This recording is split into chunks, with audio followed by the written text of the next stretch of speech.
arrancar.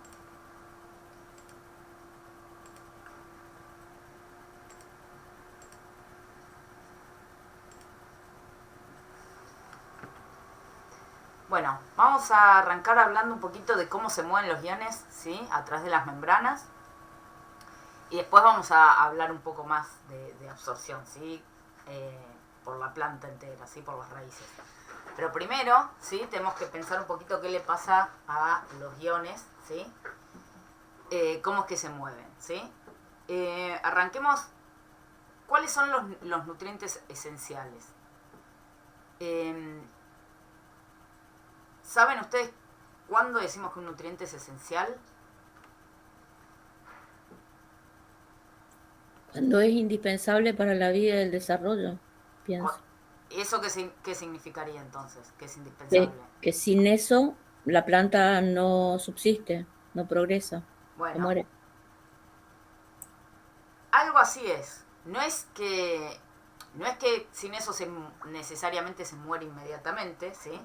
Sino que no puede realizar, ¿sí? El ciclo de vida, ¿sí? Completar el ciclo de vida. Una planta puede germinar, empezar a desarrollarse, capaz puede florecer y no dejar descendencia, ¿sí? O en algún momento, ¿sí?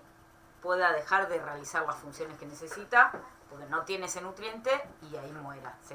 Pero la cuestión es, no es que uno, si cultiva una planta sin uno de esos nutrientes necesariamente muere inmediatamente o no crece nada, no. Uno puede tener que crezca, incluso muchas veces un nutriente puede quedar en la semilla y entonces ser suficiente para que complete el ciclo de vida, ¿sí? Pero ya la próxima generación no tiene ese nutriente para seguir, ¿sí? Entonces, por definición, sí, uno de los criterios que se pueden usar son los que Arnold y Stout dijeron en 1934, que es ellos pusieron 3 criterios para decir que un nutriente es esencial, ¿sí? Uno tiene que ver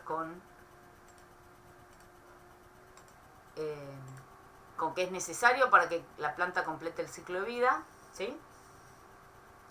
Que sin ese elemento no puede completar el ciclo de vida. Otro es que la función que realiza ese elemento no puede ser reemplazada por otro mineral, ¿sí?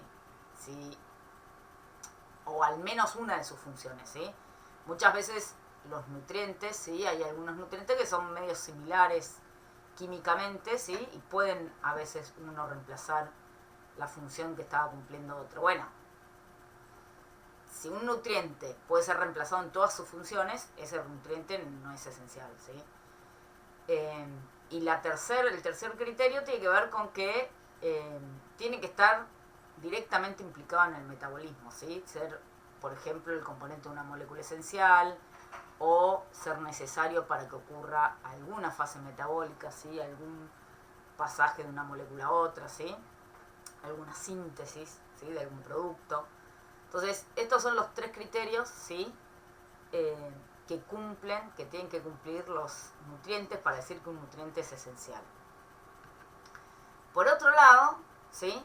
Cuando uno dice, bueno, hay un montón de elementos esenciales, ¿sí? Y algunos los vamos a llamar como macronutrientes y otros como micro. ¿Cuál es la diferencia entre el macro y el micro?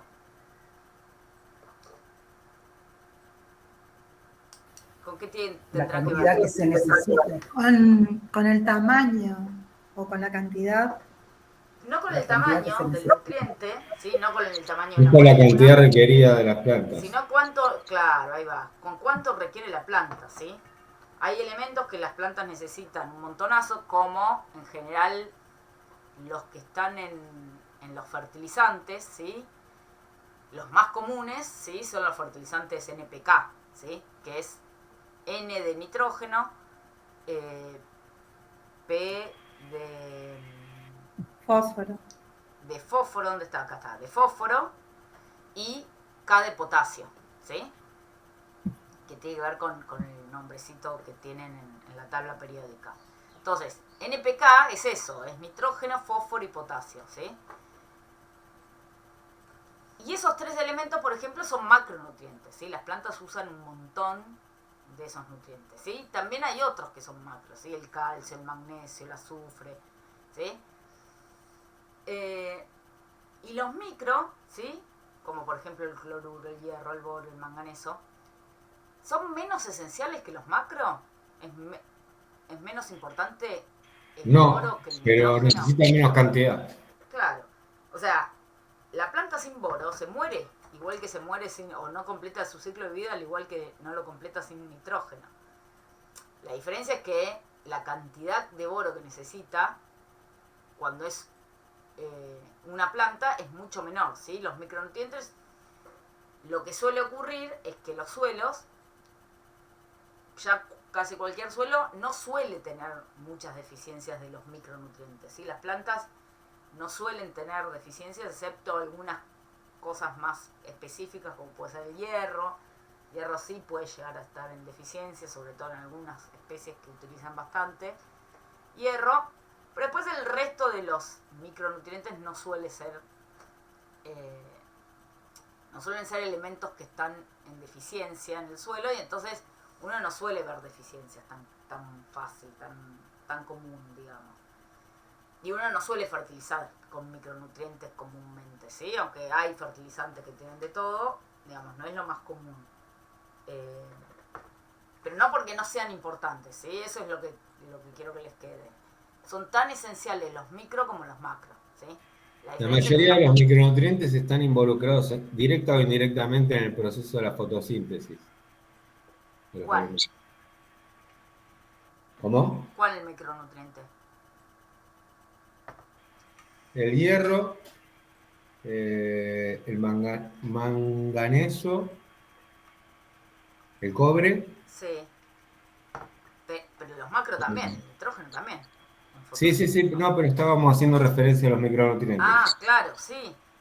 Los micronutrientes... El níquel, por ejemplo, está involucrado en la fotosíntesis, pero indirectamente, porque ayuda al metabolismo del nitrógeno. Sí, pero de todos modos, todos, ¿sí? Estén o no, digamos, muchos están en el proceso, involucrados en el proceso de la fotosíntesis, pero los que no están en el proceso de la fotosíntesis igual cumplen con esto. Están implicados en algún metabolismo, ¿sí? O en alguna fase metabólica, ¿sí? Puede que no sea la fotosíntesis, puede ser la respiración, ¿sí? Puede ser la absorción de nitrógeno, puede ser otras cosas, o la asimilación del nitrógeno, pero en alguna fase metabólica tienen que estar, tanto los micro como los macro. Sí, el boro que mencionaba usted es fundamental en la formación de la pared celular y en el transporte de azúcares. ¿En el transporte de azúcares? Puede ser, no...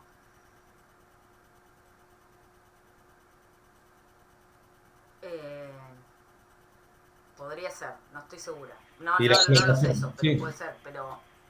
Y la floración. Pero se usa, por ejemplo, en muy baja cantidad con respecto a otros, ¿sí? Esa es la diferencia entre macro y micro. ¿Estamos?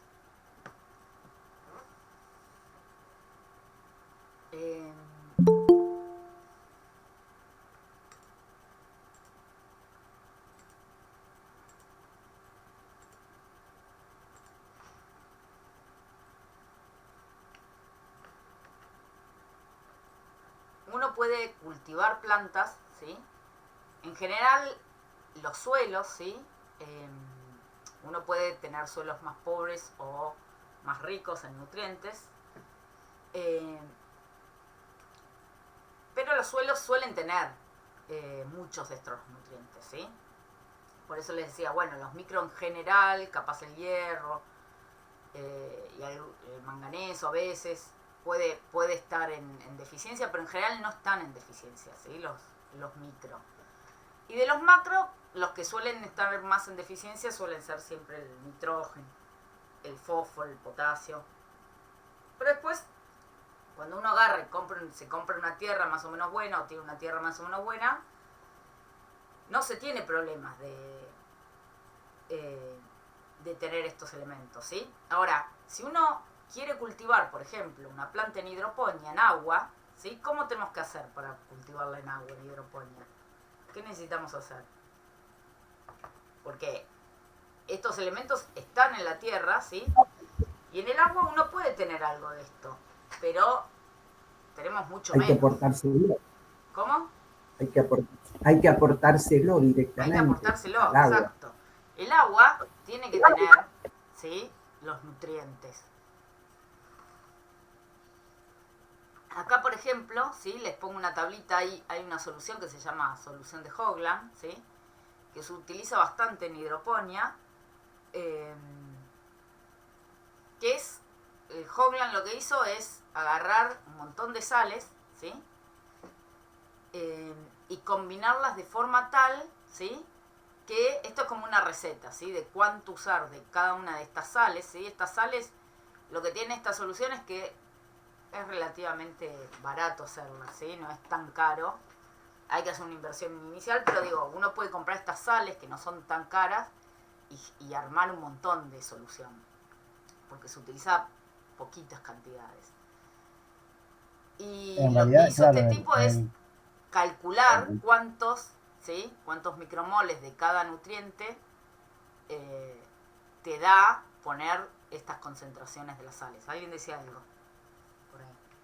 sí, yo decía, ¿qué tal, profe? Que por ahí en el cultivo de hidroponía también se hace muy caro por el tema del agua también. O sea, por la cantidad que está bien que se recircula, pero también por el agua. En comparación es bastante más caro.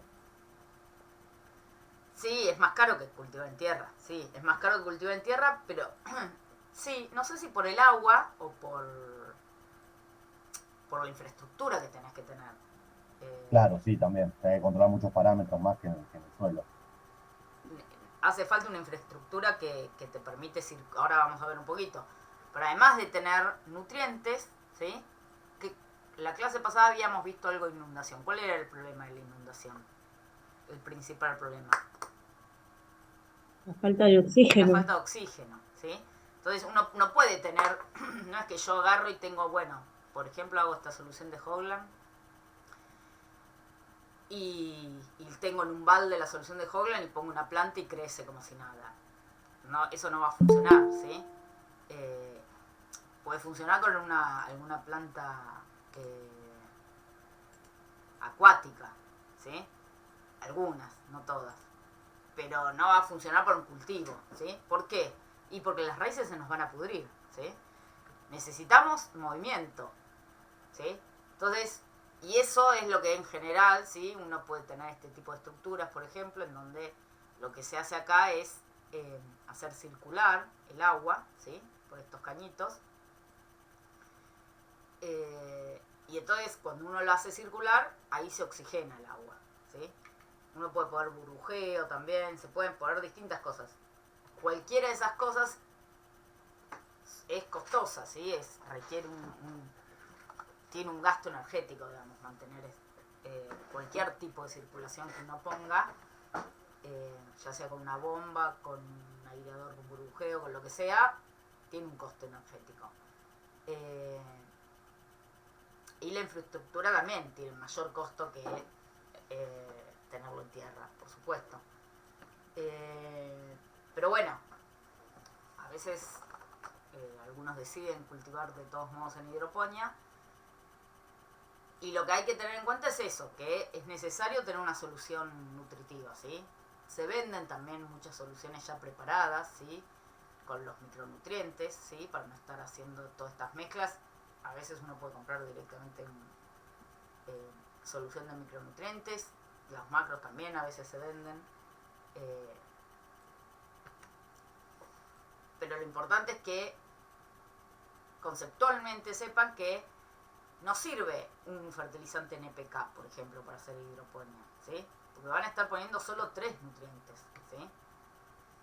Y para que una planta crezca hacen falta todos estos nutrientes, ¿sí? Algunos de estos en el agua ya están, pero si uno lo hace, en general se suele hacer muchas veces con agua destilada, ¿sí? y se agregan los nutrientes para poder controlar bien las concentraciones de cada cosa, ¿sí? Y para evitar también disminuir la propagación de algas, ¿sí? Entonces, Sí, agua de lluvia también. Por agua de supuesto. lluvia, que Agua puede traer. desmineralizada, porque en hidroponía se mide el microsiemens, la conductividad eléctrica, se utiliza para fijar los parámetros de nutrición. Y Claro, también se mide el pH, el agua de lluvia y el agua destilada son pH neutro, lo cual favorece que no se tenga que agregar ningún otro producto. El agua de pozo es muy alcalina y el agua de red puede llegar a tener cloros, el cual también desestabiliza el sistema. exacto. El agua de pozo es muy básica y es un problema. Ahora, hoy vamos a ver que el pH es un problema muchas veces para la absorción de varios nutrientes, ¿sí? Eh, que con pHs básicos no son muy asimilables por la planta. Muchos tienen formas que le cuesta más a la planta asimilarlos, absorberlos. Entonces, usar agua destilada es todo un costo, pero sí, se puede usar agua de lluvia, pero bueno, hay que poder conseguir y juntar el agua de lluvia también. Pero sí. Y el agua de red, También como decís, tiene lavandina. Igual el agua de red uno puede, si uno la se deja en puede, un tacho varios días, el cloro se le va. Pero bueno, normalmente se usa el proceso de ósmosis inversa para procesar el agua de red. claro, pues ya tenés que tener el equipo de ósmosis. Claro. Sí, sí, pero es costoso también. El equipo de ósmosis es tan costoso como... En realidad no sé qué es más costoso, si la ósmosis o el destilador. El destilador capaz te sale el equipo un poco más caro, pero después no es tan costoso el mantenimiento como el equipo de ósmosis. Tenés que cambiar los filtros periódicamente. Todo es bastante, digamos, usar agua de lluvia es capaz lo más económico. Pero bueno, si tenés un cultivo de hidroponía y te viene sequía, te quedas sin agua y perdés, digamos, tenés que tener un backup para poder producir agua destilada o agua de ósmosis, ¿sí? Cualquiera de las dos. Pero bueno, todas esas cosas tienen un costo bastante más grande. Pero bueno, al que iba todo esto, iba la importancia, ¿sí? De saber que incluso, bueno, ahora hay varios sistemitas que están bastante interesantes, que son los de tener estanques, los de tener crías en realidad de peces, ¿sí? Cultivar peces, y utilizar el agua de esos estanques para mandar a un sistemita de hidroponía, ¿sí? Y entonces ahí se reduce muchísimo la fertilización que uno tiene que hacer. Porque lo que se hace es, con una bombita se saca el agua del estanque, se hace pasar por las plantas absorben un montón de los nutrientes, ¿sí? De los desechos que producen los peces, y vuelve al estanque. Entonces cuando vuelve al estanque ya vuelve bastante más pura el agua, ¿sí? Entonces eso le hace bien a los peces. O sea, uno puede limpiar de algún modo el agua de los peces, y por el otro lado aprovechar los desechos de los peces para nutrir a las plantas. Entonces hay algunos sistemitas que se están haciendo ahora sí, que están bastante interesantes porque bajan bastante los costos y uno puede producir, digamos, o puede ser una cosa más ornamental de tener peces, pero utilizar el agua esa para nutrir a las plantas. Está interesante eso, va. Pero la cuestión es que lo que tenemos que saber es que si vamos a cultivar en agua, el agua tiene que tener los nutrientes, ¿sí? Todos los nutrientes esenciales que necesitan las plantas. Y bueno, vamos a pensar un poquito, ¿sí? Vamos a arrancar pensando un poquito cómo es que se mueven los nutrientes, ¿sí? adentro de la célula, ¿sí? O entre la célula y el exterior, para después ir a pensar qué es lo que pasa con los nutrientes, cómo ingresan a la raíz, ¿sí?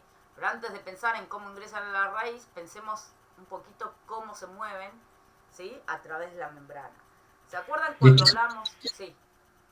Disculpe, profesora, me faltó un aporte más para lo de recién de micro y macronutrientes. En hidroponía, por debajo de los 18 grados y por encima de los 24 no funciona. Por eso es que los tanques en hidroponía se entierran, porque en verano hace mucho calor en el invernáculo y se pasa la temperatura de la solución y los nutrientes dejan de hacer efecto. Y lo mismo pasa en invierno. ¿Por debajo de los 18? Sí. Eh, Sí, tengo un gráfico acá. Yo hice un curso de hidroponía sí. el año pasado y es más, profesores de la universidad, dieron distintas partes y me quedó todo el material. Después se lo comparto si quieren. Bueno. Sí. Yo no pensé que 18, digamos, las bajas temperaturas complican bastante el cultivo, entre otras cosas por el tema de la viscosidad, pero yo tenía entendido que no era tan extremo como bajo de 18, porque bajo de 18 Ojo, cada mineral tiene su propia temperatura de trabajo, pero todas coinciden en el rango que le acabo de mencionar. Lo cual no es que se corta el efecto, sino que es menos eficiente. Claro, ahí está, puede ser, sí, seguro. Baja baja o digamos, temperaturas bajas te bajan el rendimiento, seguro, sí. Exacto.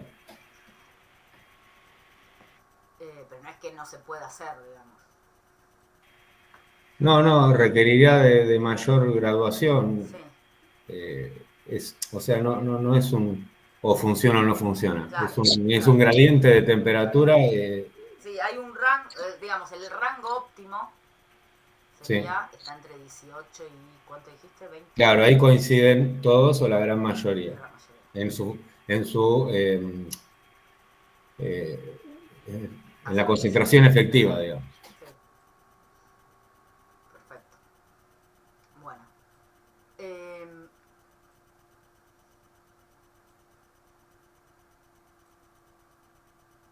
Y parte de eso tiene que ver con cómo es el movimiento de los iones, ¿sí? A través de la membrana. ¿Se acuerdan cuando hablábamos del agua? ¿El agua cómo se movía? Por diferencia de potencial. Por diferencia de potencial agua, ¿sí? Y se acuerdan que decíamos, no hay gasto de energía, ¿sí? Se mueve por algo que llamamos difusión, ¿sí? Cuando atraviesa la membrana se mueve por difusión el agua, ¿sí? No gasta energía. Los nutrientes, los iones, se pueden mover por difusión, o sea, sin gasto de energía, y a veces también se pueden mover con gasto de energía, ¿sí? En lo que llamamos transporte activo, ¿sí? Entonces, para los iones existen los dos tipos de transporte. El pasivo, que es la difusión, ¿sí? Que es sin gasto de energía, y también existe el transporte activo, ¿sí? Que es en contra del gradiente electroquímico, que es con gasto de energía, ¿sí? El agua, ¿sí? Cuando ingresa a la célula, ingresaba por unos canales, ¿sí? Que se llamaban acuaporinas. Bueno, los iones también, cuando ingresan por difusión, ¿sí? Sin gasto de energía, también ingresan por canales. Cuando ingresan, en cambio, gastando energía, ¿sí? En lo que llamamos el transporte activo, ahí no lo hacen por canales, sino lo hacen por moléculas que llamamos transportadores, ¿sí? Ahora vamos a hablar un poquito de eso. La cuestión es que... Discúlpame, sí. ¿me repetís lo de pasivo? Pues no lo comprendí. El transporte, cuando es pasivo, ahora vamos a hablar, que sea pasivo o activo, depende de si está a favor o en contra de lo que llamamos gradiente electroquímico del ion, ¿sí? Los iones, ¿sí?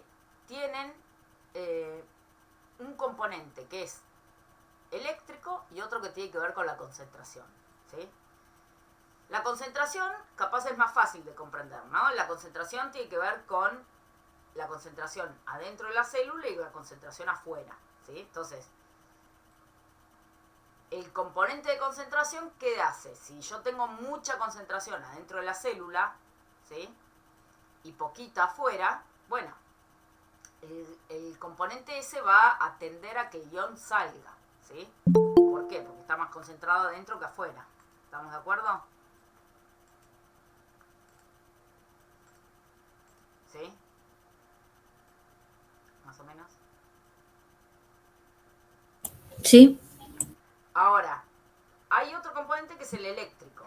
¿Por qué eléctrico? Porque los iones tienen carga eléctrica, ¿sí? Hay iones que son cationes, ¿sí? Los cationes son positivos, y hay iones que son lo que llaman aniones, que son negativos, ¿sí? Que la carga total termina siendo negativa. Entonces, los iones tienen distinta carga. Y las células también tienen una carga, ¿sí? Existe un campo eléctrico, ¿sí? Que está definido por el conjunto de las cargas que hay adentro de la célula y el conjunto de las cargas que está afuera de la célula, ¿sí? Y eso genera algo que llamamos potencial de membrana.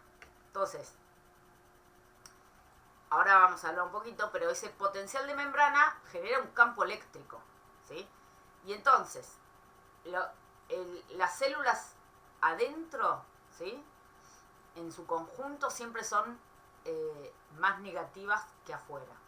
Ya vamos a ver por qué, pero la cuestión es que en el apoplasto siempre es más positivo que el citoplasma de una célula, ¿sí? Entonces, eso hace que el potencial de membrana sea negativo. Entonces, un catión, ¿sí? Por carga nomás, tiende a entrar, ¿sí? ¿Por qué? Porque es positivo y adentro es negativo, entonces tiende a entrar. Un anión, ¿sí? Solo pensando en su carga eléctrica, tiende a salir, ¿sí? Ahora, cuando uno tiene que pensar qué es lo que le pasa a un elemento, tiene que tener en cuenta los dos componentes, ¿sí? Las concentraciones y la carga, ¿sí? La cuestión es que eso genera lo que llamamos un gradiente electroquímico, ¿sí? El gradiente electroquímico es que las dos componentes juntos, cuando uno los piensa juntos, o uno puede hacer, hay una fórmula que uno puede hacer y unas cuentas que uno puede hacer para saber si ese componente tiene un gradiente electroquímico para entrar o para salir, ¿sí? Entonces, cuando uno habla de transporte pasivo, ¿sí? El ion se va a mover a favor de ese gradiente electroquímico. Cuando uno, en cambio, habla de un transporte activo, el ion se mueve en contra de ese gradiente, ¿sí? Ahora vamos a volver un poquito a esto. La cuestión es que entonces el transporte pasivo, ¿sí? Que es una difusión, ¿sí? Es el pasaje de los iones a través de los canales, ¿sí? Los canales que son proteínas transmembranas, ¿sí? Por ejemplo, acá este es el dibujo de una célula, ¿sí? Un pedacito de membrana plasmática, esto vendría a ser el citoplasma, y esto es el exterior, ¿sí? El apoplasto. Y acá, ¿sí? Este dibujito acá son los fosfolípidos, la bicapa de fosfolípidos, ¿sí? Acuérdense que las cabecitas son hidrofílicas, ¿sí? Y las colitas estas son hidrofóbicas. Por eso se ponen siempre, se forma así la bicapa de fosfolípidos, ¿sí? Queda la parte que rechaza el agua, digamos, acá adentro, y lo que no rechaza el agua, que son las cabecitas del fosfolípido, quedan mirando hacia afuera, ¿sí? Bueno, cada tanto esta bicapa, ¿sí? Está interrumpida por proteínas, ¿sí? Hay un montón de proteínas distintas, ¿sí? Que interrumpen estas membranas. Bueno, hay un tipo de proteínas que son transmembranas, ¿sí? Cuando se llama transmembrana significa que atraviesa, así como este dibujo, toda la membrana, y que uno tiene entonces una porción de la proteína por el lado de afuera y otra porción que queda del lado de adentro. Los canales tienen este tipo de forma en que son proteínas que dejan como un poro, ¿sí? En el medio. por este poro es que pasan los iones, ¿sí? Estos canales son bastante específicos, ¿sí? Bueno. Los canales son selectivos a los distintos iones, ¿sí? Es como Profesora, que por este perdón que la canal pasa interrumpa. cualquier ion. Sí, Profe, ¿está grabando la clase?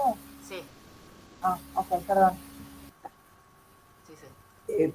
Disculpe, ¿esos poros son los mismos por donde entra el agua también o no? ¿No son las El agua tiene canales sí. que son así también, como unos poros, pero que se Claro, llaman claro. acuaporinas, son específicos de agua. Sí, por Entonces, eso. por donde pasa el agua, solo pasa el agua. Son canales de agua. Perfecto.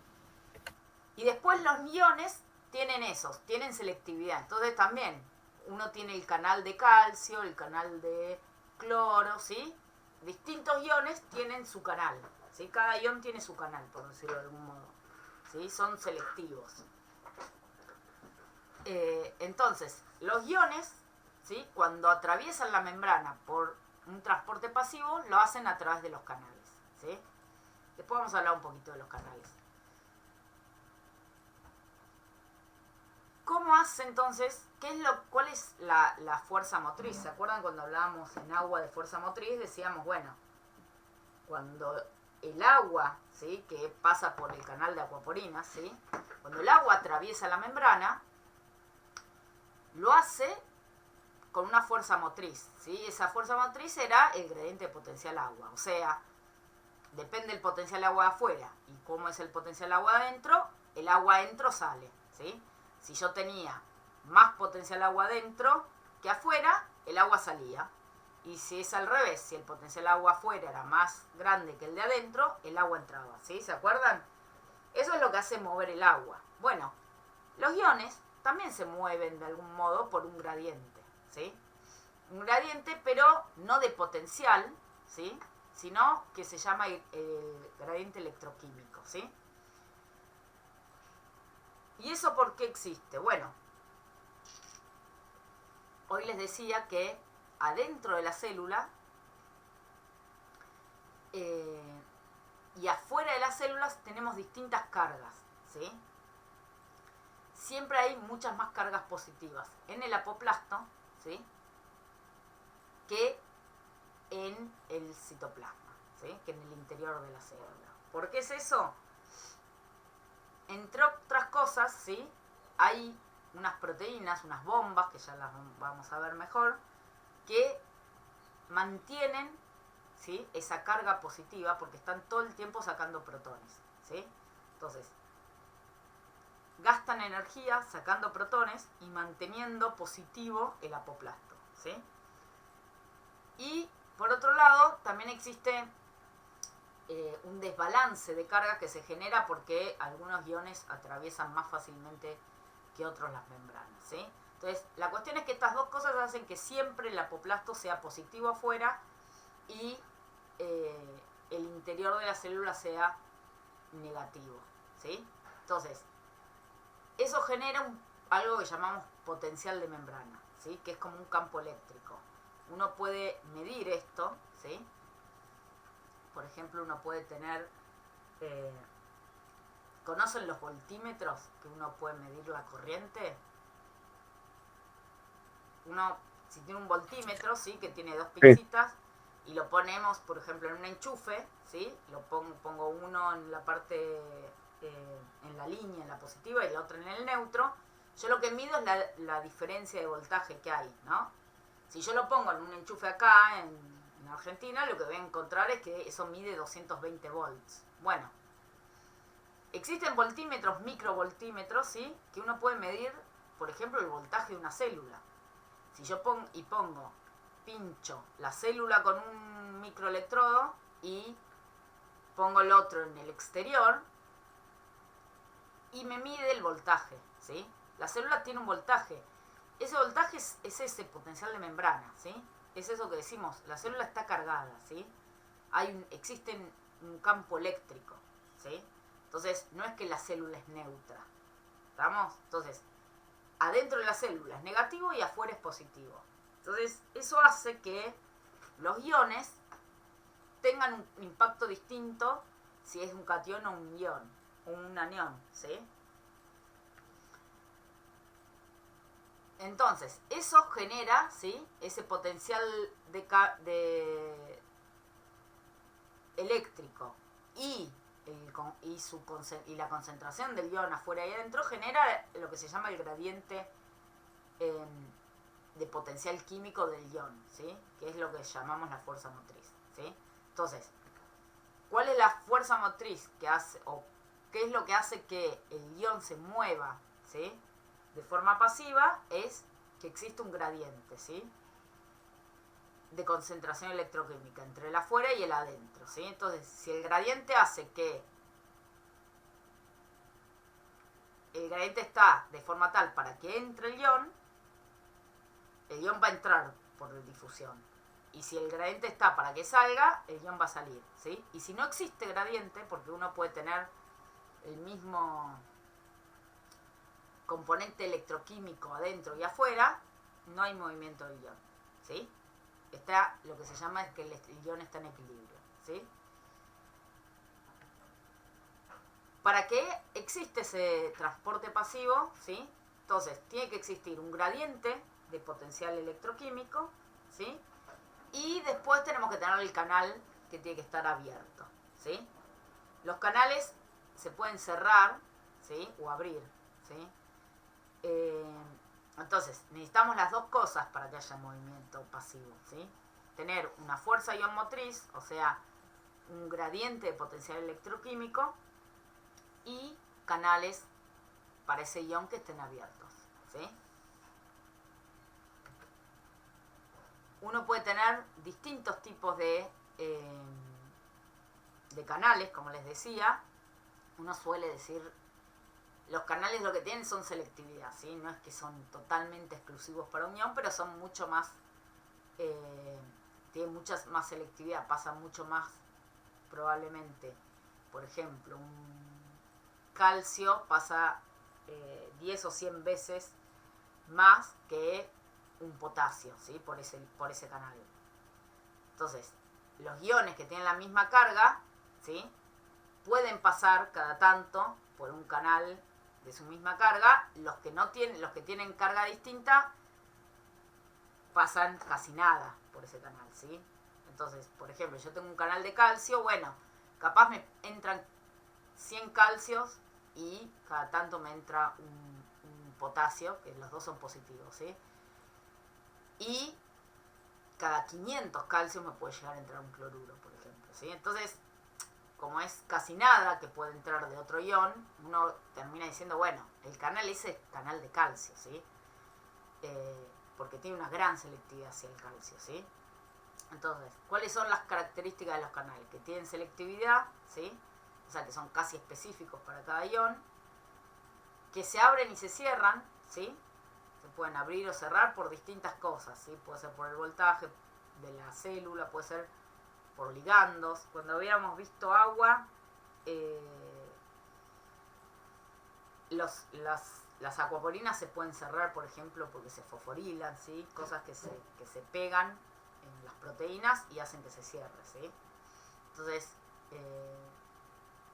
los canales pueden cerrarse, ¿sí? Entonces puede existir un gradiente electroquímico, pero si en la célula algo dispara el cierre de los canales, ese nutriente, ese ion, no se va a mover, ¿sí?, por ahí.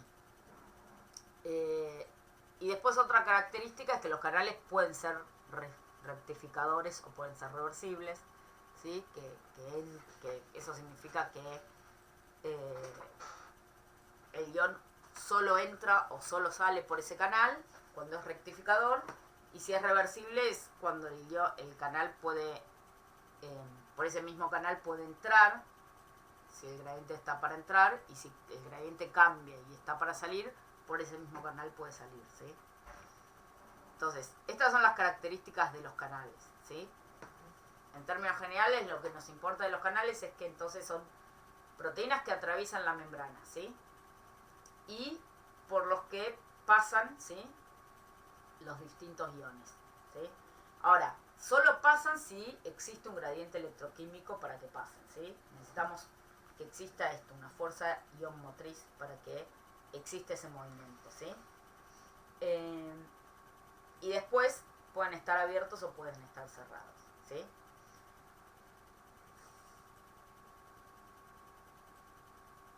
Este ingreso, este movimiento de iones, ¿sí? Si bien en la célula se puede disparar algo para cerrar los canales, pero después es como un movimiento en el cual la célula, ¿sí? O la planta no puede hacer mucho para cambiar ese movimiento, ¿sí?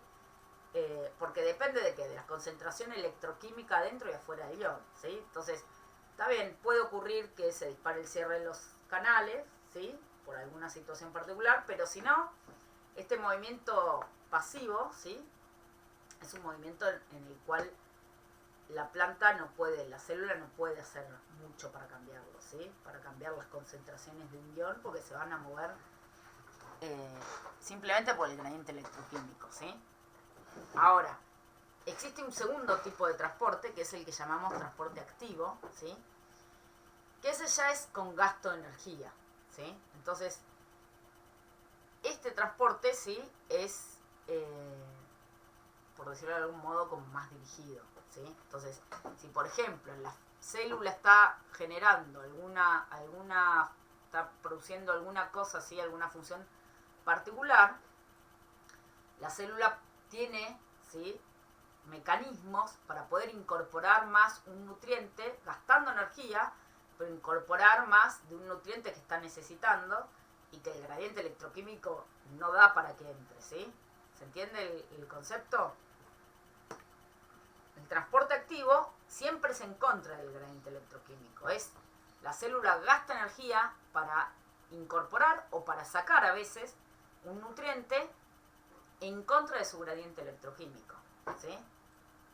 Porque si fuese a favor no la gasta la energía, ya está entrando por transporte pasivo. ¿Se entiende esto?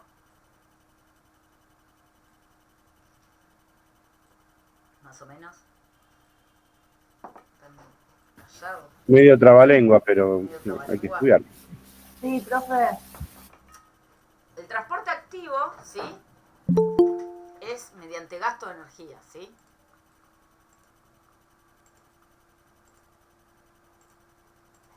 Entonces, existen dos tipos de transporte activo, ¿sí?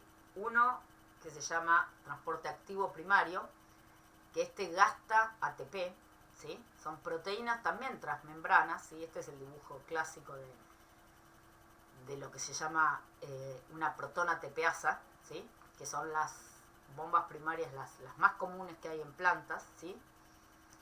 ¿Qué es lo que hacen estas bombas primarias, ¿sí? Estos transportadores agarran protones, ¿sí? Que están adentro de la célula y los sacan hacia afuera, ¿sí? Y para hacer eso necesitan gastar ATP, ¿sí? ¿Por qué? Porque este protón va en contra de su gradiente electroquímico. Entonces, gastan ATP, ¿sí? ¿El ATP de dónde viene? ¿De dónde sacan ATP? De la fotosíntesis. No. De ¿De la la fotosíntesis qué se respiración. produce?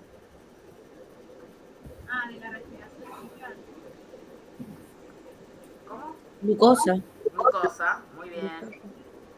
La fotosíntesis produce principalmente glucosa, azúcares, ¿no? ¿Y qué pasa con esos azúcares? ¿Para qué sirven? Se transforman en ATP. ¿Para estar dulces?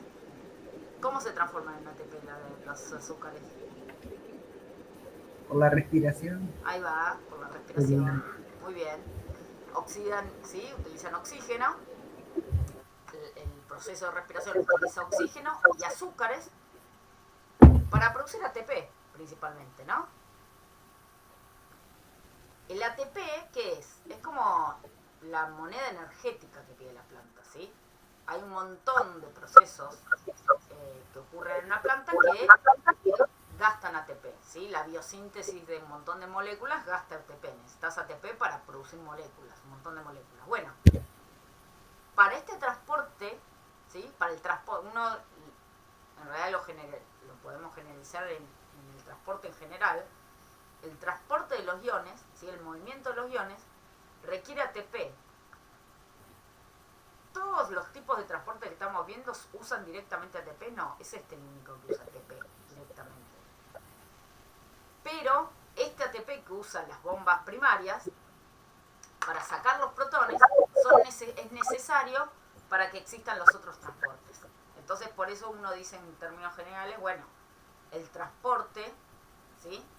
Cuando uno habla de, por ejemplo, esto que parece capaz que ustedes probablemente están pensando, ¿qué me importa a mí esta bomba primaria que hace ahí en la membrana? Bueno, ¿por qué nos importa esto? Porque, por ejemplo, cuando hablábamos la clase pasada de inundación, y decíamos, en la inundación, las raíces se quedan sin oxígeno, ¿qué les pasa a esas raíces? Cuando no tienen oxígeno no pueden hacer respiración. Si no pueden hacer respiración, no pueden hacer ATP. Cuando no hacen ATP, no producen ATP, no tienen suficiente ATP, además de un montón de reacciones que no puede hacer la célula, las raíces, no pueden, por ejemplo, incorporar nutrientes. ¿Sí? El transporte casi que se frena el ingreso de nutrientes a la raíz. ¿Por qué? Porque se frena la producción de ATP. ¿Sí? Entonces, para entender eso, necesitamos entender un poco qué es lo que pasa, cómo es que se mueven los iones. ¿Sí? Bueno, una de las cosas esenciales en el transporte de los iones tiene que ver con estas proteínas que están todo el tiempo bombeando protones hacia afuera de la célula. ¿Sí?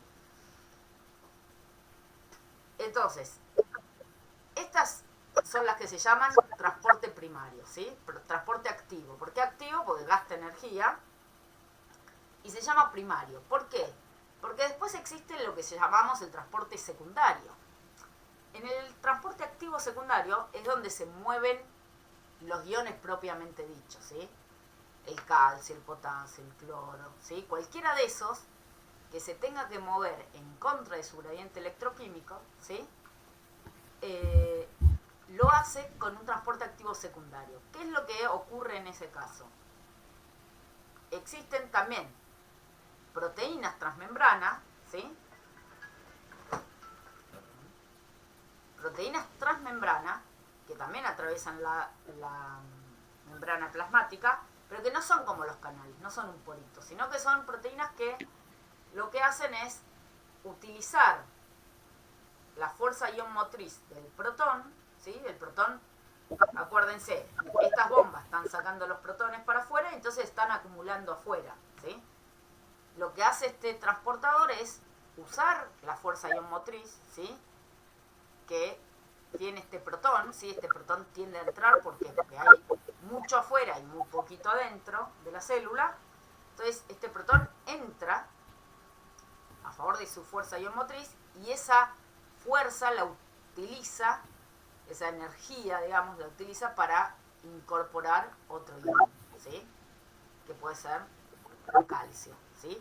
Ahora, este otro ion se va a mover en contra de su gradiente, ¿sí? Pasa lo mismo, y eso puede ser para que ingrese un ion en el mismo sentido que ingresa el protón, o puede ser para que sacar un ion en contra de, en el sentido opuesto al que ingresa el protón, ¿sí? Y eso se llama un transporte sin porte o antiporte, ¿sí? Lo que es un transporte... ¿Sería ese el funcionamiento de la bomba sodio-potasio? Sí, exacto. ¿El antiporte? El antiporter, sí.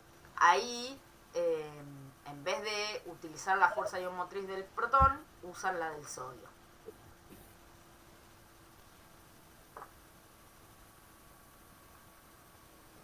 Ahí no ingresa protones, sino que ingresa sodio, ¿sí?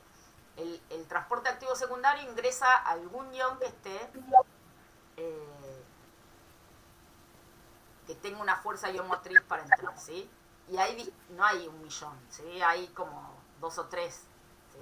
En plantas el más común es el protón, ¿sí? No, el sodio no es tan común en plantas. Pero esos son los transportes activos secundarios, ¿sí? Es utilizar el gradiente electroquímico de un ion que entra a favor del gradiente para meter otro ion a favor del gradiente o para sacarlo, ¿sí? Si es para en el mismo sentido, si las dos cosas entran en el mismo sentido, se llama simporte. Si una va en un sentido y la otra va en el otro, se llama antiporte. Pero no importa, en ambos casos es un transporte activo secundario, ¿sí? Entonces, este transporte activo secundario, ¿está gastando ATP? No, directamente. No gasta directamente ATP, ¿sí? Esta proteína no usa ATP para hacer esto. ¿Pero qué usa? Un protón. ¿Y qué pasó? ¿Cómo salió? ¿Cómo había salido ese protón? Había salido gastando ATP. ¿Está bien? Entonces, uno gasta energía con este transporte. ¿Por qué? Porque estás gastando el protón que sacaste. ¿Se entiende eso? Es un gasto energético. Por eso es secundario. Por eso es secundario. Porque el primario es el que directamente gasta ATP, el secundario gasta lo que sacaste gastando ATP. ¿Se entiende?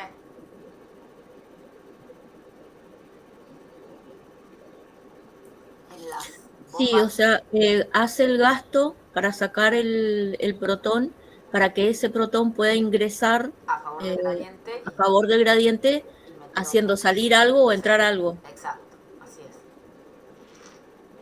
Hoy que me decías el de sodio, bueno, existen las bombas que sacan sodio hacia afuera, también, o hacia adentro, digo. También existen bombas primarias. Entonces, las bombas primarias sacan esos iones que después son utilizados en el transporte secundario para ingresar a favor del gradiente y meter o sacar algún otro ion, ¿sí? ¿Estamos? ¿Más o menos? Profe, Sí. una consulta. El movimiento de los iones, no tanto el pasivo como el activo, ¿se da en todas las células de la planta o en alguna parte en especial? Se dan todas. Lo que Ah, pasa es que esto es mucho más... las raíces son las que incorporan más nutrientes. Pero eso después cuando va por el xilema y se mueve hacia el resto de los tejidos, en todos los tejidos, todas las células van incorporando los nutrientes así, ¿sí? Y después por floema también se mueve. Y también, ahora después vamos a ir viendo más esas cosas, ¿sí? Pero estos son todas las células necesitan nutrientes. Y en todas las células que necesitan nutrientes, sí, digamos, para utilizar los nutrientes, esos nutrientes tienen que ingresar. Y a veces no es que ingresan nomás, también hay iones que hay que sacarlos, ¿sí? Por ejemplo, en un suelo salino, el cloruro, el sodio, esos iones que están en exceso en un suelo salino, le hacen mal a las células y entonces existen un montón de transportadores que lo que hacen es sacárselo de encima, sacarlo, no ingresarlo, ¿sí? Pero bueno, independientemente de si está ingresando o saliendo, cualquiera de esas cosas tienen que ocurrir por estos tipos de transportes, ¿sí? Entonces, el transporte activo siempre es en contra del gradiente electroquímico, ¿sí? Entonces, cuando el gradiente electroquímico, o sea, en general, cuando el gradiente electroquímico está para que algo entre, ¿sí? Eso va a moverse por un mecanismo pasivo, ¿sí? Sin gasto de energía. Cuando es en contra del gradiente, tiene que la célula tiene que utilizar un transporte activo para mover un ion, ¿sí? Si va a ser en contra del gradiente. Entonces, así resumiendo un poco, ¿sí? Hay tres tipos de transporte, ¿sí? Tenemos el transporte pasivo, ¿sí? Que es la difusión, que la molécula que es transportada viaja, ¿sí? O ingresa por un canal, ¿sí? El canal es esta proteína transmembrana que tiene un porito, ¿sí? ¿Cómo se mueve esa molécula? A favor del gradiente, ¿sí? Fíjense, acá hay una flechita. ¿Y qué significa esto? Que acá tiene un gradiente muy alto y adentro el gradiente es chiquito, ¿sí? Que el gradiente sea muy alto, ¿qué puede ser? Por ejemplo, que sea muchísima concentración, ¿sí? De un ion afuera y adentro no hay mucho, bueno, el gradiente electroquímico probablemente dé para que entre. Ahí siempre hay que tener en cuenta la carga, pero teniendo en cuenta la concentración y la carga, el gradiente hace que entre. Bueno, ese movimiento, esa entrada del ion va a ser por difusión, ¿sí?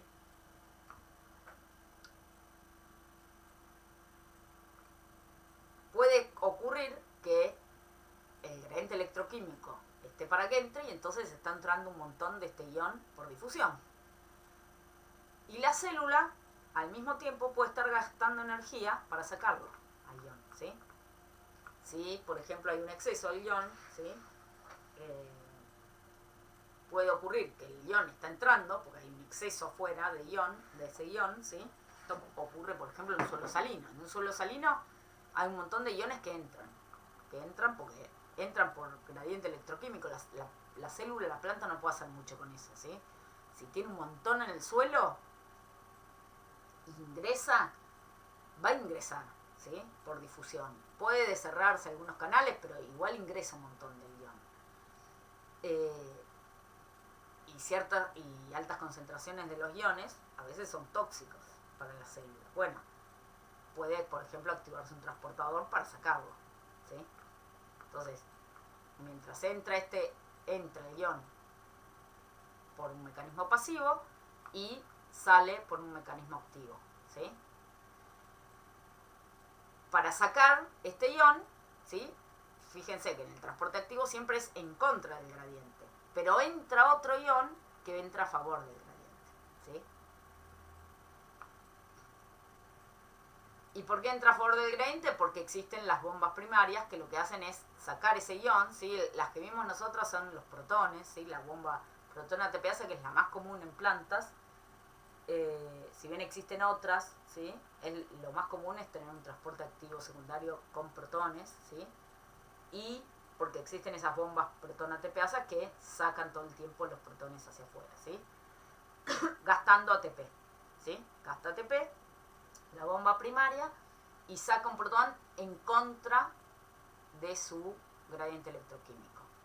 Pero después entonces entra a favor del gradiente, ¿sí? ¿Se entiende eso? Estas bombas son importantes también para mantener ese potencial de membrana, ¿sí? Yo hoy les decía entonces que afuera siempre es positivo el apoplasto y adentro es negativo.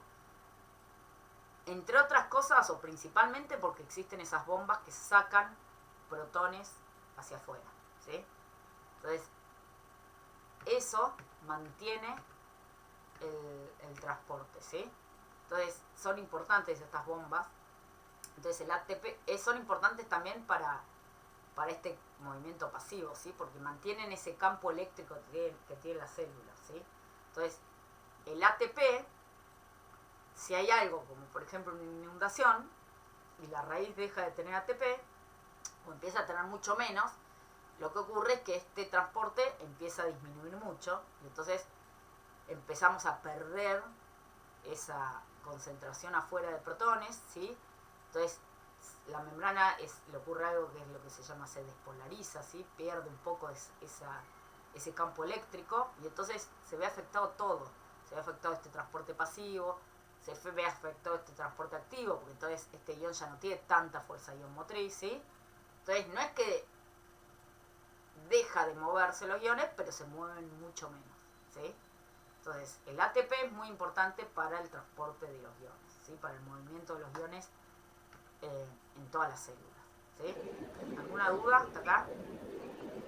Una pregunta, profe. Sí. En el caso de la concentración de protones. Perdón, no, ¿podés capaz acercar? Te escucho muy, muy bajito. Muy bajito.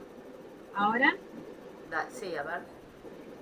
La concentración de protones en el interior de la célula, o sea, ¿de dónde proviene? ¿De algún proceso metabólico? Porque, digamos, la concentración de los nutrientes va a depender por ahí de lo que tenga la planta en suelo, ¿no? Pero la concentración de protones, ¿siempre hay cantidad disponible como para hacer estos mecanismos de transporte? Sí, los protones salen de un montón de procesos. Sí, se producen en un montón de procesos, la fotosíntesis, la respiración. Hay un montón de protones siempre. Y nunca se va a quedar sin protones la planta, sino que siempre va a haber suficientes como para hacer estos mecanismos de... Sí, los protones salen del agua, digamos. Okay. Salen de un montón de... Pero el agua, protón siempre hay un montón de protones. Eso, ¿no? El protón nunca es algo... Es hidrógeno, es... Bien. Se protona rapidísimo cualquier cosa, ¿no? No es un... La cuestión es dónde se concentra, ¿sí? No, protón no es un nutriente, digamos, ¿no? El hidrógeno no se considera un nutriente. Bueno, algunos discuten si eso no es un nutriente, pero no se considera un nutriente.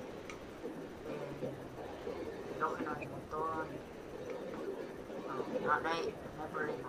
La cuestión es que después los protones no se mueven, sino que se mueven por transporte,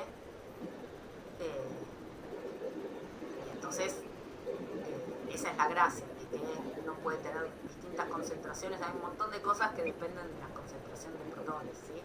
Cuando se llena de protones un medio, queda más ácido, ¿sí? Se acidifica. Entonces el movimiento de los protones permite un montón de cosas, ¿sí? Entre otras cosas esto, el transporte, ¿sí? Porque lo que hace es eso, que cuando uno lo concentra en algún lugar, se genera un gradiente electroquímico, ¿sí?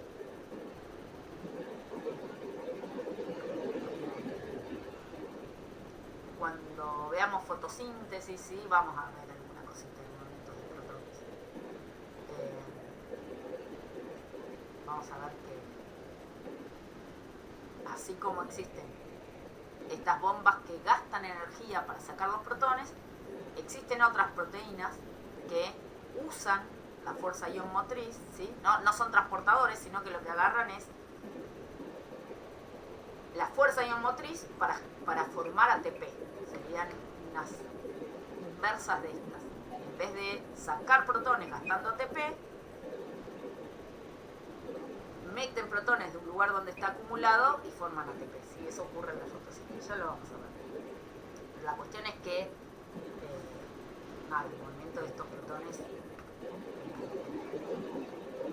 sirve para un montón de cosas en las células.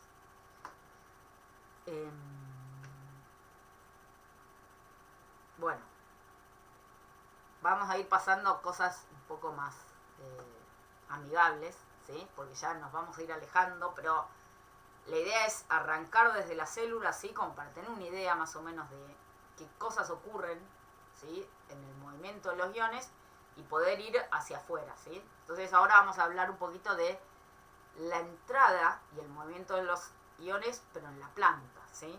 Que viene a ser la absorción de nutrientes, ¿sí? Primero, ¿sí? Tenemos que pensar que para que una raíz pueda absorber un nutriente, tiene que esa raíz entrar en contacto, ¿sí? Con el nutriente, ¿sí? Si la raíz no está en contacto, no lo puede absorber, ¿sí? ¿Cuáles son las vías de contacto de la raíz con el nutriente? Hay 3 vías, ¿sí? Principales. Una tiene que ver con la intercepción directa, ¿sí? Entonces, las raíces, ¿qué pasa? Las raíces van creciendo, ¿sí? Y van explorando cada vez, a medida que van creciendo, distintas porciones del suelo, digamos, ¿sí? Eso hace que entonces vayan entrando en contacto directo con los iones, ¿sí? Pero no solo así entran en contacto, ¿sí? O sea, la raicita, sí, acá tenemos un pelo, a medida que va creciendo, bueno, los iones que están por acá van entrando en contacto directo con este pelito. Pero solo esos iones son a los que accede una raíz, a los que va creciendo y va encontrando en el suelo. ¿Qué más puede llegar a acceder? ¿Cómo pueden llegar los iones a la raíz?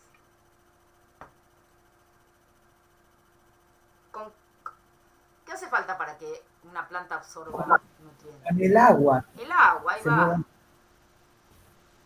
No es solo el ion que la raíz va creciendo y va encontrando iones y es solo esa la... Digamos, en realidad la vía más importante, ¿sí? Tiene que ver con lo que se llama el flujo masal, ¿sí? Flujo masal, ¿se acuerdan que decíamos que el agua en el suelo se mueve por diferencia de presión hidrostática, ¿sí? Que llamamos por flujo masal, ¿sí? Ese movimiento por flujo masal hace que el agua se mueva y todos los iones que están disueltos en el agua también se van a mover. Entonces, un montón de iones que están mucho más lejos de donde llega la raíz, llegan a entrar en contacto con la raíz porque llegan por ese flujo masal, ¿sí? Que ese flujo masal se origina, ¿se acuerdan? ¿Por qué se originaba esa diferencia de presión? ¿Qué es lo que ocurría? Ahí tenemos que pensar qué es lo que ocurre en la planta, en dónde.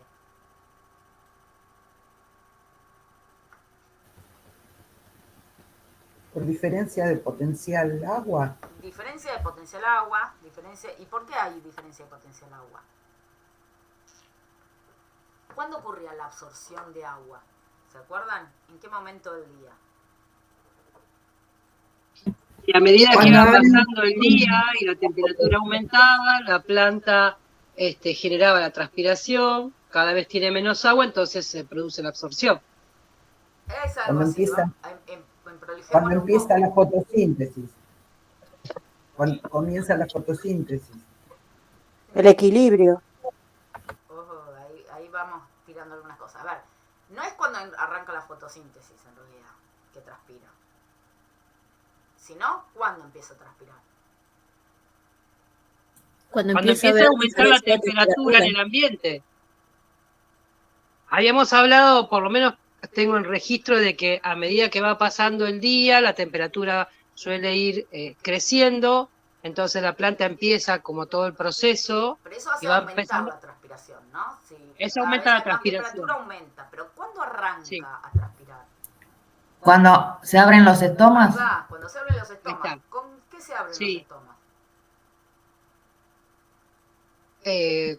Con la luz del sol. ¿Sí? Eso coincide, está bien que por ahí decían con la fotosíntesis. Cuando empieza a aparecer la luz, se abren los estomas, se empieza a transpirar y empieza a ocurrir la fotosíntesis porque hay luz. Pero no es la fotosíntesis la que produce la transpiración, ¿sí? No invirtamos como la señal es la luz, ¿sí? Y la luz produce las dos cosas, produce que empiece a transpirar la planta, porque se abren los estomas por la luz, y empieza a ocurrir la fotosíntesis porque hay luz. Las dos cosas arrancan porque arranca la luz, ¿sí? Pero la que define entonces el inicio es la luz, ¿sí? La señal es la luz. Después, eso hace que entonces, la luz hace que se abran los estomas, y ahí ya la planta transpira por la diferencia de presión hidrostática, de presión parcial de vapor que hay entre la cámara subestomática y la atmósfera, ¿sí? Como el DPPB existe siempre, de noche no transpira porque está el estoma cerrado, si no transpiraría también de noche, ¿sí? Porque diferencia entre la cámara subestomática y la atmósfera hay siempre, ¿sí? La atmósfera siempre demanda vapor de agua. Pero transpira si el estómago está abierto, si no, no transpira, ¿sí? Básicamente. Entonces, cuando aparece la luz, se abren los estomas y empieza a transpirar, ¿sí? Después la fotosíntesis, el aumento de la fotosíntesis hace que se consuma el dióxido de carbono y eso también genera más apertura de los estomas, ¿sí? Y después sí, la temperatura hace que transpire más todavía, pero el inicio tiene que ver con la luz. Bueno, ¿a qué íbamos con eso? Eso es cómo arranca la planta a transpirar. ¿Y qué pasaba con la absorción? ¿Cuándo empezaba a absorber? Por ahí alguien tiró una palabrita que tiene que ver con eso. Cuando hay diferencia de potencial agua.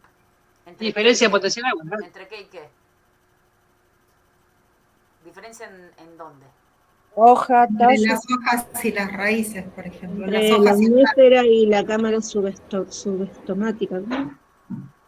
Pero para que absorba agua tiene que haber diferencia entre qué y qué. La hoja está allá lejos. Piensen en un árbol, por ejemplo. Tallo, raíz. El suelo y la raíz. Entre el suelo y la raíz. Ahí va, ¿sí? Porque la hoja empieza a transpirar y empieza a bajar el potencial agua de la hoja. ¿Sí? Piensa en un árbol de 10 metros. Empieza a transpirar. Cuando sale el sol, se abren los estomas y empieza a transpirar el árbol. ¿Inmediatamente ya está absorbiendo? No. Hasta que la raíz no baja el potencial agua, no empieza a absorber, ¿sí? Tiene que haber una diferencia entre la raíz y el suelo para que ingrese el agua, ¿sí? Entonces, eso es lo que genera esa diferencia de potencial de presión entre la raíz y el agua y el suelo, Cerrá y la lo que genera el puerta. flujo masal. ¿Sí? ¿Cómo? Frío. ¿Alguien dijo algo? No, bueno. ¿Sí? Y eso está originado entonces ¿por quién? Por el flujo transpiratorio, ¿sí? Entonces,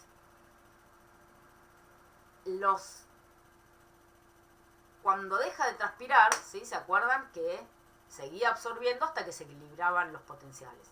Ahora, entonces, al amanecer, ¿sí? Antes de que salga el sol, ¿sí? Si ya está en equilibrio la raíz con el suelo, ¿qué pasa con ese movimiento de agua?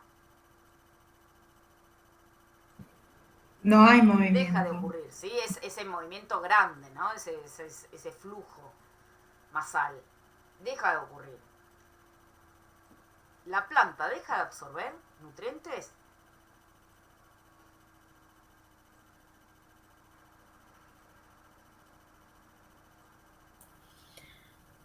¿Qué piensan? Supongo que ¿De noche no. absorbe o no absorbe nutrientes? Sí, absorbe. Y por diferencia Nutrientes. del gradiente de la concentración mínimo tendría que absorber. Sigue absorbiendo de noche, pero ¿qué iones absorbe de noche? Los que están por acá. La diferencia es, de día, todo lo que llega con el agua, ¿sí? Un montón de iones que están por todo el suelo, llegan con el agua hacia la raíz, y entonces eso lo puede absorber. De noche no puede absorber eso. La absorción disminuye de noche. ¿Por qué? Porque el movimiento de agua disminuye, ¿sí? Entonces, de noche sigue absorbiendo, pero va a absorber los iones que hayan quedado cerca de la raíz, ¿sí? No va a absorber iones más lejos, ¿sí? ¿Por qué? Porque esta absorción, ¿sí? Por flujo masal depende del flujo transpiratorio. ¿Estamos?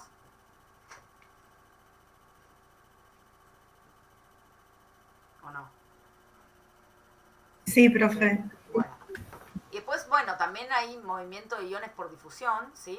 Que tiene que ver con el gradiente que se crea también en la cercanía de la raíz, ¿sí? Entre los iones que difunden hacia la raíz, ¿sí? Que no están directamente, la intercepción es como algo mucho más cercano, y estos que difunden están como en la cercanía de la raíz, pero que se mueven por diferencia de potenciales agua, no por diferencias de presión por este flujo transpiratorio, ¿sí?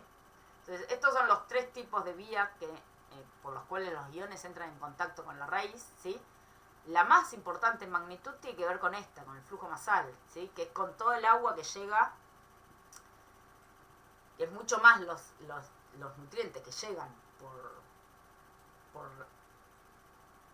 el flujo masal, ¿sí? Por el agua, que lo que puede interceptar directamente la raíz, ¿sí? En cantidad de iones, este es el que recibe mayor cantidad de iones, ¿sí? O sea, a la raíz le llegan los nutrientes cuando estamos con un suelo con sequía, ¿sí? Bueno, además de todos los problemas que trae la sequía, el otro problema que trae es que las plantas no se pueden nutrir, ¿sí? No les llegan suficientes nutrientes, ¿sí? Disminuye mucho la absorción de nutrientes cuando hay sequía. porque ni esta funcionan, ¿sí? Solo puede ingresar los nutrientes que están ahí pegaditos a la raíz y por intercepción directa, ¿sí? Entonces la sequía complica mucho la absorción de nutrientes, ¿sí? Porque porque los nutrientes ingresan o llegan a las raíces mediante el agua, ¿sí? Entonces, la disponibilidad de agua en el suelo, ¿sí? Afecta el contacto entre el ion y la raíz, ¿sí? ¿Por qué? Afecta un montón de cosas la disponibilidad de agua. Afecta el crecimiento de las raíces. ¿Se acuerdan que cuando veíamos agua decíamos, bueno, lo primero que se afecta cuando no hay agua es el crecimiento, ¿sí? ¿Por qué se afectaba el crecimiento? ¿Qué afectaba? Cuando hay poca agua, ¿qué es lo que pasa en la célula?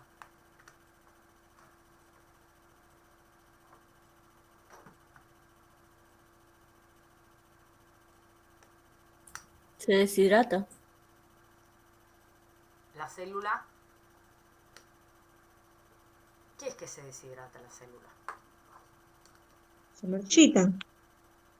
No se chica. La célula no se marchita. ¿Qué le pasaba? Pierde la turgencia. Ahí va, che. Incorporen las cosas que vamos viendo en la clase. Pierden la turgencia, eso. La presión de turgencia disminuye. Y eso, cuando no hay poca presión de turgencia, las células no crecen, ¿sí? Y decíamos entonces que la sequía lo que producía es el primer síntoma de sequía, ¿sí? O el primer efecto de la sequía o de un estrés hídrico suave, es que se afecta el crecimiento, ¿sí? Entonces se afecta el crecimiento de toda la planta y de las raíces también. Entonces, la poca disponibilidad de agua afecta el crecimiento de las raíces, afecta ese movimiento de los iones por flujo masal, afecta el movimiento de los iones por difusión, ¿sí? Porque para todo esto necesitamos agua. La baja disponibilidad de nutrientes de agua, también genera muchas veces que algunos nutrientes como el fósforo y el potasio queden en la fase sólida del suelo, ¿sí? Entonces se inmovilizan esos nutrientes, ¿sí? No están libres para ser absorbidos por las raíces. Y afecta otra cosa más, que es la actividad de microorganismos, ¿sí? ¿Por qué los microorganismos importan? ¿Qué tienen que ver los microorganismos con los nutrientes? Porque degradan los ciertos elementos. Son los que dejan disponibles los nutrientes. Hay muchos microorganismos, ¿sí? Que cambian, ¿sí? O que absorben ciertos nutrientes y los transforman a otros, ¿sí? Como por ejemplo las bacterias nitrificantes, ¿sí? Que agarran nitrito y la pasan a nitrato, ¿sí? Que es una forma asimilable por la planta, ¿sí? Entonces, las plantas absorben nitrato, ¿sí? Gracias a que hay un montón de bacterias en el suelo que están pasando algunas el amonio a nitrito y otras del nitrito al nitrato, ¿sí? El amonio no es una forma asimilable por la planta, ¿sí? Es tóxico para la planta. Gracias a un montón de bacterias libres del suelo, las plantas pueden absorber nitrógeno que viene del amonio porque existen estas bacterias que lo transforman, ¿sí? A una forma asimilable. Hay otras bacterias, por ejemplo, que fijan el nitrógeno aéreo, ¿sí? Los Rhizobium, fijan el nitrógeno aéreo a nitrógeno y esas también facilitan la absorción de nitrógeno para las plantas leguminosas, que son las que hacen simbiosis con estos. Eso lo vamos a ver en las últimas clases. Pero la cuestión es que después están las micorrizas, ¿sí? Que son hongos que también favorecen la asimilación de un montón y la absorción de un montón de nutrientes. Bueno, todos esos microorganismos, ¿sí? Todas esas bacterias, esos hongos que son beneficiosos para las plantas, necesitan agua, ¿sí? Y cuando el suelo tiene poca disponibilidad de agua, esos microorganismos empiezan a morir, ¿sí? A crecer más lento, tienen No es que desaparecen, pero crecen y tienen una actividad mucho más lenta, ¿sí? Entonces, la disponibilidad de agua afecta a eso también. Y entonces, la nutrición de las plantas depende mucho de los microorganismos. Si esos microorganismos no crecen bien, se afecta mucho la disponibilidad de los nutrientes, ¿sí? El pH también tiene un efecto importante, ¿sí? Hoy alguien hablaba, cuando hablábamos de hidroponía, decían de que es importante utilizar agua de lluvia o agua de ósmosis o destilada cuando uno está, por ejemplo, en un lugar que tiene agua de pozo, ¿sí? ¿Por qué? El agua de pozo tiene un pH alto, ¿sí? En general, el pH puede estar en 8, 8,5, ¿sí?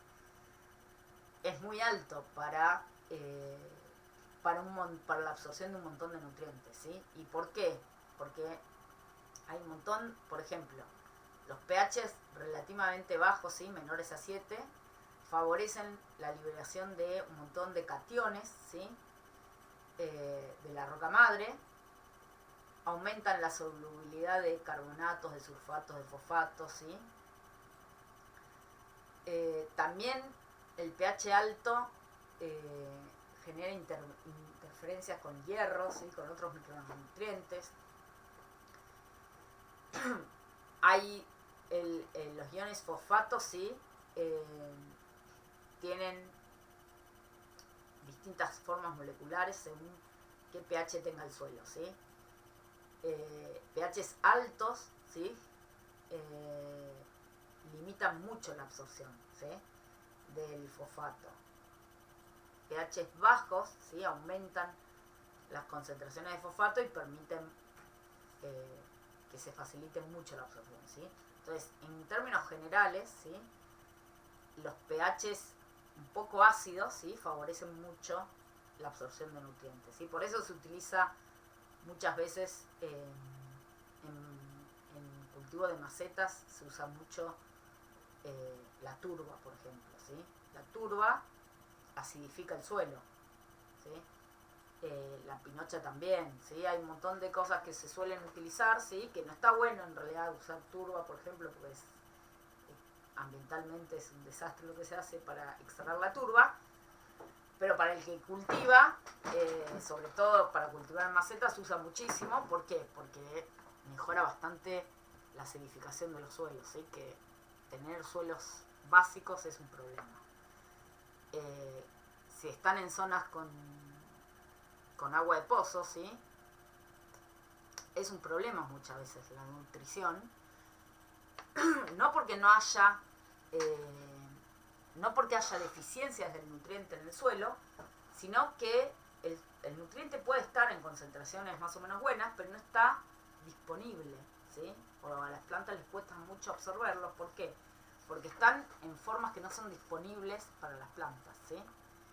No sé si... seguro varios de ustedes tienen agua de pozo. Yo tengo agua de pozo en mi casa y, por ejemplo, hay plantas como la salea o las camelias que tienen deficiencia de hierro. Es re común verlas deficiencia de hierro, se ponen medias amarillas, y no es porque hayan, y uno le tiene que poner hierro, ¿sí? Al suelo, y a veces le cuesta igual absorber el hierro. ¿Por qué? Porque uno, si riega con el agua de pozo es muy básica, ¿sí? Y eso hace que el hierro, por más que esté, no está disponible para la planta, ¿sí? La planta no lo puede absorber por el pH que tiene el suelo, ¿sí? Entonces, eso muchas veces uno ve deficiencias, no porque no esté el nutriente, sino que no está disponible, ¿sí?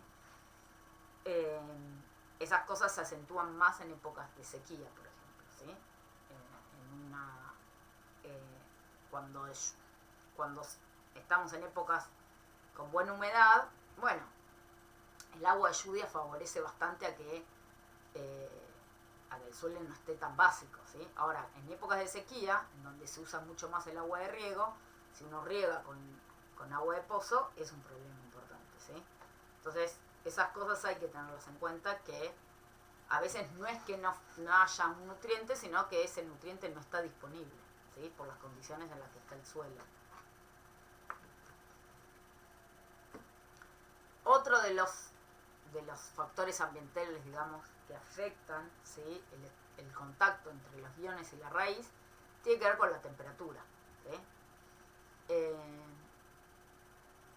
Temperaturas muy frías, ¿sí? Muy frías, estamos hablando de cercanas a cero, ¿sí? Afectan que el crecimiento de las raíces, ¿sí? Las raíces, las plantas crecen mucho más lentos con temperaturas frías. Afecta, ¿se acuerdan que cuando hablábamos del movimiento de agua se veía muy afectada por las temperaturas frías? Porque afectaba ¿qué características del agua se afectaban con las temperaturas bajas?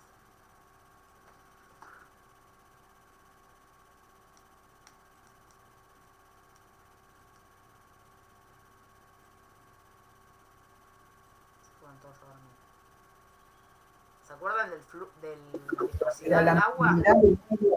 La movilidad del agua, porque se puede congelar. Se puede congelar, y antes de congelarse lo que ocurre es que la viscosidad del agua, ¿sí?, aumenta mucho. Entonces se pone más viscosa y eso hace que el flujo masal sea mucho más lento. La difusión también es mucho más lento, ¿sí? A la planta le cuesta absorber agua. Bueno, todo eso digamos, todos esos efectos de la temperatura sobre el agua afectan la movilidad de los iones también, ¿sí? No solo la absorción de agua, sino también de iones, ¿sí? La actividad de los microorganismos también se ve afectada, ¿sí? Si las temperaturas son muy bajas, los microorganismos están mucho más aletargados, ¿sí? Tienen un crecimiento mucho más lento y entonces tienen una actividad mucho más lenta, ¿sí? Y por otro lado también podemos tener mucha más concentración de amonio, ¿sí? Ya que, bueno, entre otras cosas, la actividad de los microorganismos, que son los que nitrifican al suelo, ¿sí?, está muy atenuada, ¿sí? Eso que yo les decía, esas bacterias que pasan de amonio a nitrito y de nitrito a nitrato, que es lo que se llama en su conjunto la nitrificación, depende de la actividad de las bacterias, y esa actividad de las bacterias, cuando hay bajas temperaturas, es mucho menor, ¿sí? Entonces, todas estas cosas se ven afectadas por las temperaturas bajas, ¿sí? A ver cuántas faltan. Estoy viendo hasta acá. No. Llegamos hasta acá y hacemos recrédito. Entonces, entonces tenemos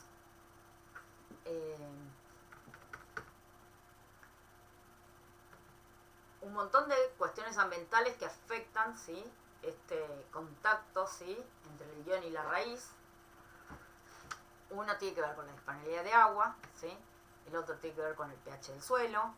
Vimos también cuestiones que tienen que ver con la temperatura. Y después también hay cuestiones que tienen que ver con cosas que algunas plantas, ¿sí?, pueden hacer, ¿sí?, algunas raíces pueden cambiar algunas cosas para mejorar, ¿sí?, el contacto con los iones, ¿sí?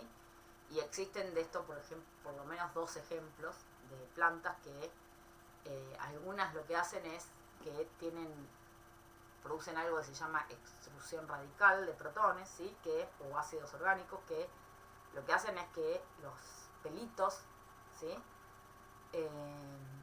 los pelitos radicales liberan, ¿sí?, protones o liberan algunos ácidos orgánicos que, hoy yo les decía, los protones acidifican, ¿sí? Entonces lo que hacen es que acidifican, no van a acidificar el suelo, ¿sí?, porque es muy poquito lo que pueden liberar, ¿sí? Pero lo que sí acidifican es lo que se llama la rizósfera, ¿sí? La rizósfera es como el espacio de suelo, ¿sí?, que está bien pegadito a la raíz, ¿sí? Ya si uno se aleja 10 centímetros no hablamos más de rizósfera, ¿sí? Ahí es el suelo. Pero la rizósfera, que está como cerquita de la raíz, sí puede cambiar, si los pelitos estos liberan protones, sí pueden cambiar el pH un poquito de esa rizósfera y acidificar el suelo y mejorar la absorción de un montón de cationes y la absorción de amonio, ¿sí? Por el pasaje la absorción de nitrógeno, perdón, por el pasaje de amonio a nitrato, ¿sí? Entonces, hay plantas que tienen esta capacidad de liberar protones, ¿sí? Para acidificar un poco la rizósfera, ¿sí? Y hay otras, ¿sí? Que se vio, por ejemplo, en algunas gramíneas, ¿sí? Que liberan compuestos que se llaman fitosideróferos, ¿sí? Que son quelantes, ¿sí? Que forman complejos, ¿sí? Con el hierro, y lo que hacen es que permiten que el hierro difunda y se acerque a la raíz y pueda ser absorbido, ¿sí? El hierro también, hoy les decía, es bastante común que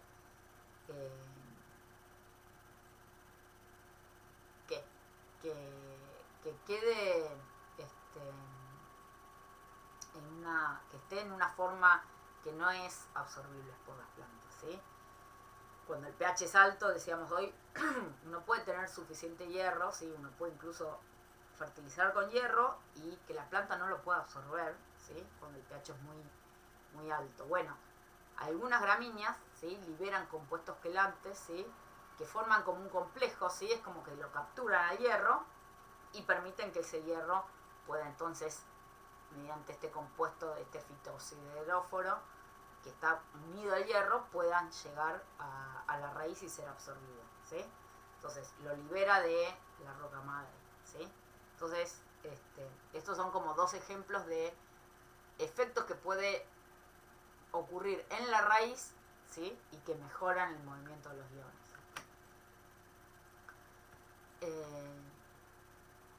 Y por último, ¿sí? Vamos a hablar, por último ahora, ¿no? Antes del recreo, de los efectos que pueden ocurrir también que ocurren entre la disponibilidad de los nutrientes y el crecimiento de la raíz, ¿sí? Según en qué suelo crecen las plantas, ¿sí?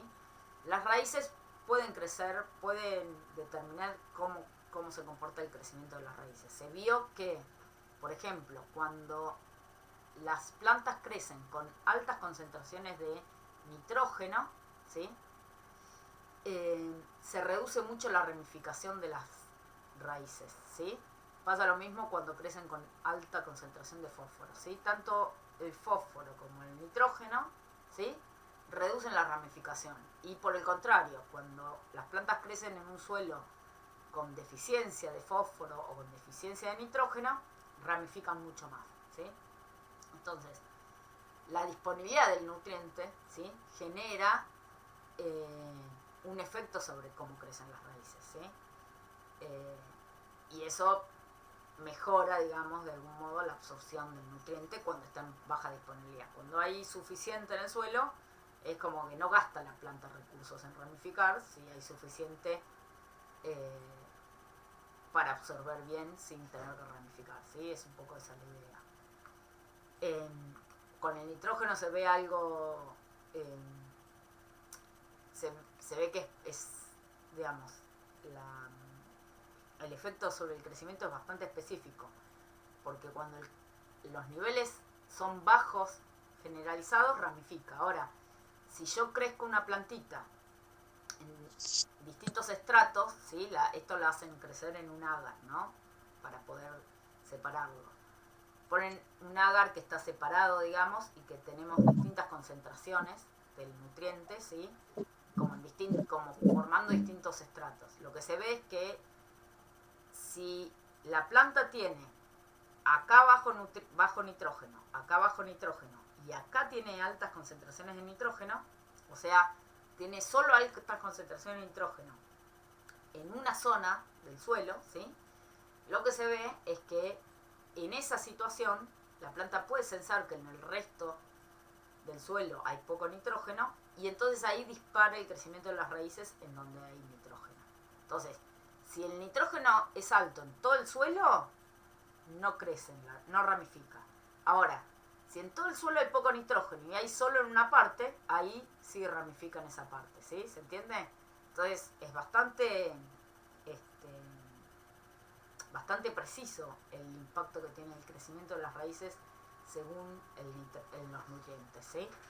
Si los nutrientes son altos, ¿sí? O el nitrógeno en este caso está en buena disponibilidad en todo el suelo, no ramifica. Ahora, si hay baja disponibilidad, ramifica. Si hay baja disponibilidad en todo el suelo, ramifica. Pero si no, si hay baja disponibilidad en general, pero hay una zona en donde hay mucho, lo que hace es aumentar la ramificación solo en esa zona, ¿sí? Que tiene lógica, porque aumenta la ramificación y puede absorber un montón más de nitrógeno que si aumentara la ramificación en todos lados, ¿sí? ¿Se entiende? ¿Están ahí? Sí, sí, se entiende, Romina. ¿Sí? Sí, profe. Bueno, hacemos un recreíto y seguimos. Bueno. ¿Sí? Romina, Sí. antes del recreo, ¿te puedo hacer una pregunta? Sí. En el campus hay un parcial